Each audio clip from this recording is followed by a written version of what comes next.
La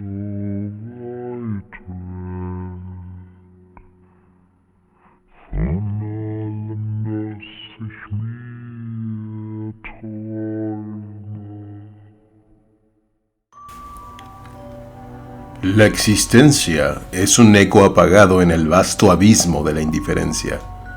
Caminamos entre rostros que nunca nos verán, en calles donde nuestra presencia se confunde con la sombra del olvido, y cuando el grito de la desesperación resuena en el pecho, solo queda un lamento, un canto que se ahoga en la niebla de la soledad.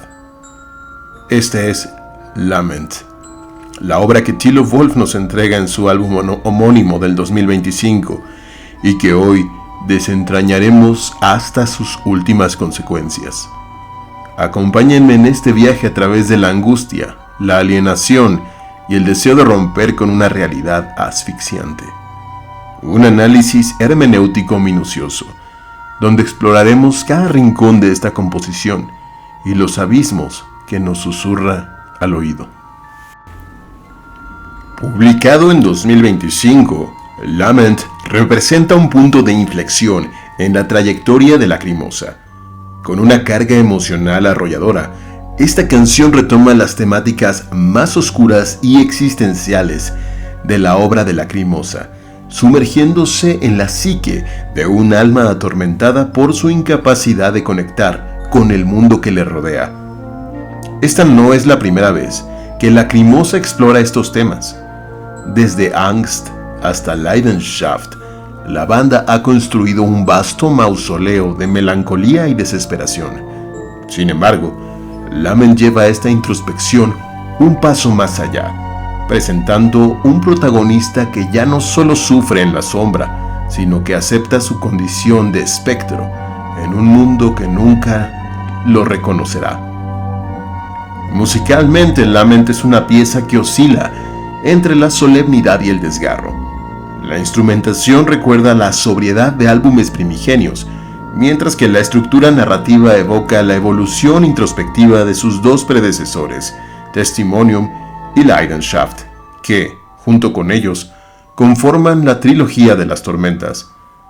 La voz de Tilo Wolff, cargada de un dramatismo melancólico, como una voz perdida en el tiempo que se lamenta desde la lejanía, guía al oyente a través de los pliegues de una mente que se resquebraja. En este análisis, descifraremos cada verso de la canción, explorando su significado y sus referencias filosóficas, literarias y musicales.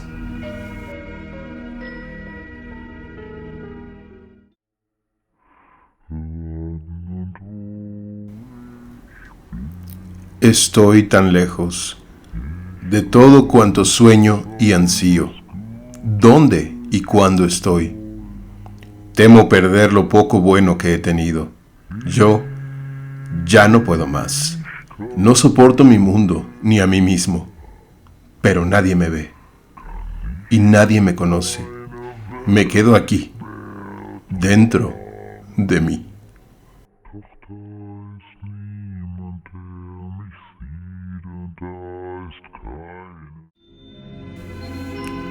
Un abismo entre el yo y el mundo. El primer verso nos sumerge en el núcleo del conflicto. El protagonista habita a una distancia insalvable entre él y el mundo. Su existencia es un exilio de sí mismo, un estado de alienación donde ni siquiera los sueños pueden alcanzarlo.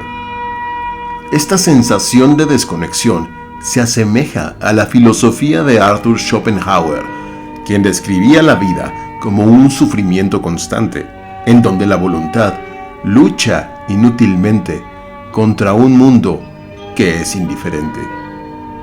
El verso "Ya no puedo más" no es solo un lamento de desesperanza, sino una declaración de agotamiento absoluto.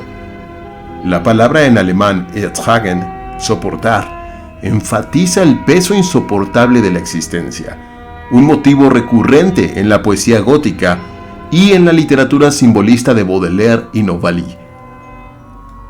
El protagonista ya no busca ser comprendido. Se ha resignado a su aislamiento. Me quedo aquí, dentro de mí. Esta frase resuena con la soledad de figuras trágicas como el Fausto de Goethe o el hombre en la torre de Hölderlin.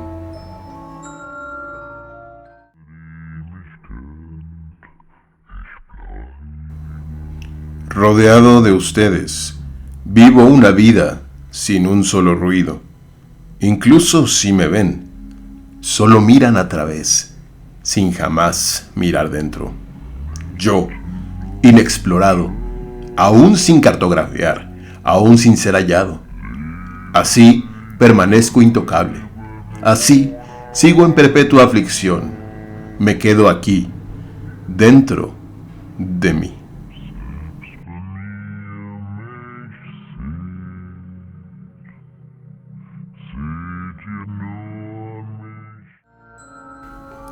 Invisible entre los vivos. Aquí, el aislamiento se convierte en una forma de existencia espectral.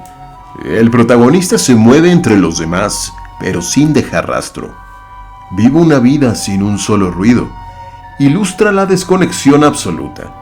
Está presente, pero su existencia no produce impacto alguno.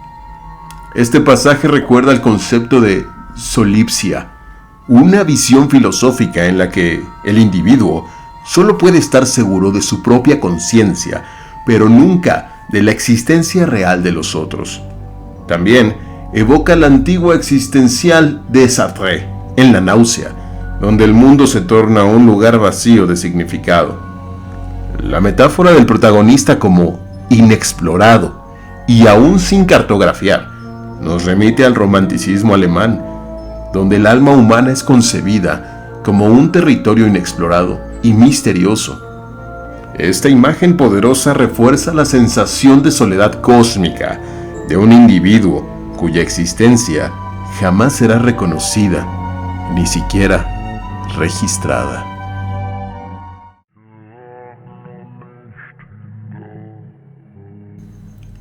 Aún de carne y hueso, aún vivo, aún amo, aún sueño, pero los sueños se desprenden, se resbalan en el áspero manto de este mundo. No puedo irme sin antes desgarrar ese manto. Solo una pequeña rasgadura basta, solo una pequeña rasgadura es suficiente para que al fin pueda dormir.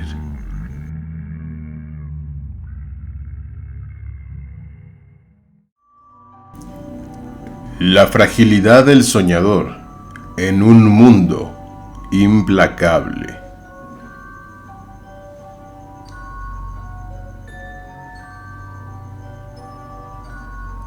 Estos versos nos sitúan en la intersección de la resistencia y la vulnerabilidad. La reafirmación de la existencia en el plano carnal, afectivo y onírico sugiere que el sujeto aún se aferra a su humanidad.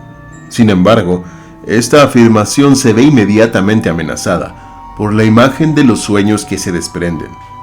La metáfora de los sueños que se deslizan sobre la aspereza del mundo refuerza la idea de un entorno implacable, incapaz de acoger la delicadeza del soñador. Este motivo es recurrente en la obra de Lacrimosa, donde la figura del artista aparece constantemente como un ser marginado, alguien que carga con la angustia de sentir más allá de los límites impuestos por la sociedad. La oposición entre la pureza del sueño y la crudeza del mundo exterior recuerda el mismo dilema que Tilo Wolff ya exploró en Fasade del 2001. En aquel álbum, la voz lírica se debatía entre el deseo de expresar su interioridad y la realidad de un entorno hostil que ahogaba sus anhelos. La línea "Estoy solo dentro de mí" en Lament encuentra eco en sus trabajos anteriores, donde el aislamiento del soñador es una constante. Aquí, sin embargo, el problema se intensifica. No es solo la incomunicación lo que lo atormenta, sino la constatación de que sus propios sueños son rechazados por la aspereza del mundo, como gotas de agua que resbalan sin penetrar la superficie. Tilo Wolff, a lo largo de su discografía, ha representado la creación artística como un acto casi suicida, una entrega total que se enfrenta al desprecio y la incomprensión. En ese sentido, el lamento no es solo personal, sino el lamento del arte mismo, de la poesía, de la sensibilidad, que intenta sobrevivir en un universo de superficies rugosas que lo rechazan. El tono de estos versos recuerda la angustia existencial descrita por Søren Kierkegaard, la idea de que los sueños, que representan la esencia más pura del individuo, se desprenden y se pierden en el vacío. Encarna la noción de la desesperación kierkegaardiana, la certeza de que el ser está condenado a una lucha interna contra un mundo que no responde a sus anhelos. Para Kierkegaard, la desesperación surge de la tensión entre el yo finito y su deseo de alcanzar lo infinito. En el Lament, esta desesperación se traduce en la lucha del soñador por aferrarse a su mundo interno, mientras éste se desmorona ante la realidad circundante. El áspero manto de este mundo puede interpretarse como la estructura rígida de la existencia, en la que el individuo es incapaz de dejar una marca, un testimonio de su sensibilidad. Si en Stille el problema era la incomunicación, en Lament el desafío es aún más profundo, es la imposibilidad de que el yo trascienda, de que sus sueños sean algo más que imágenes efímeras que se desvanecen antes de dejar huella. El individuo, en su fragilidad, se enfrenta al sinsentido de la existencia, atrapado en una paradoja donde sigue viviendo, amando y soñando, aunque todo parezca deslizarse de sus manos.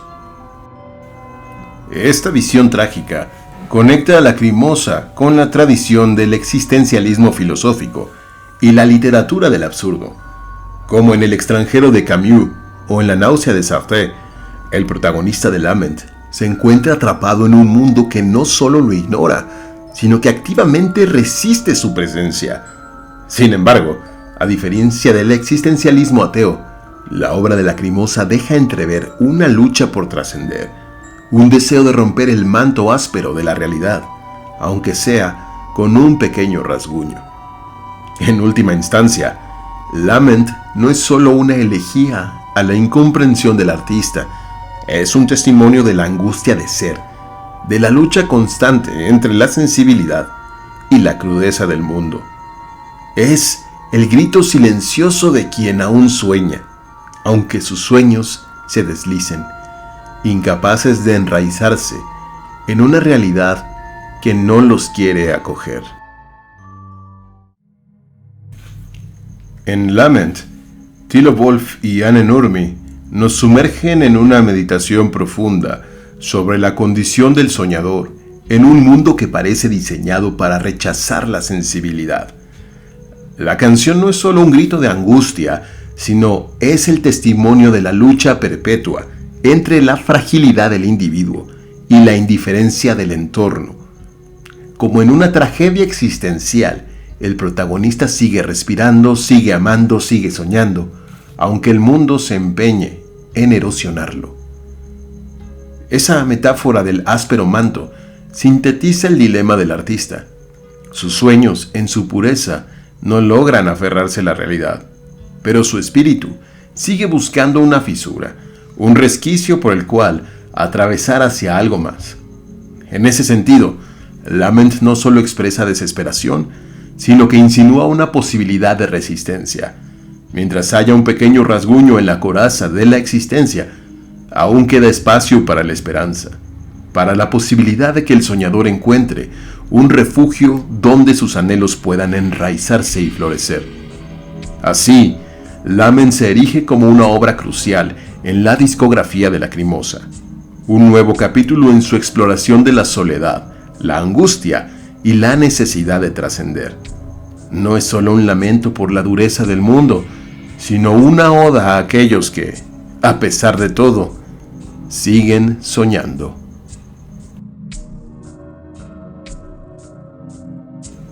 Si este análisis resonó contigo, No olvides suscribirte al canal y activar las notificaciones para más contenidos sobre la hermenéutica de la música. Comparte este video con aquellos que aman la profundidad de la poesía y la música de Lacrimosa. Nos vemos en el próximo análisis, donde continuaremos explorando los misterios ocultos en las letras de los grandes artistas de nuestra era. Hasta entonces, sigue soñando, aunque el mundo intente arrancarte esos sueños. Nos vemos en el próximo video de Hermenéutica.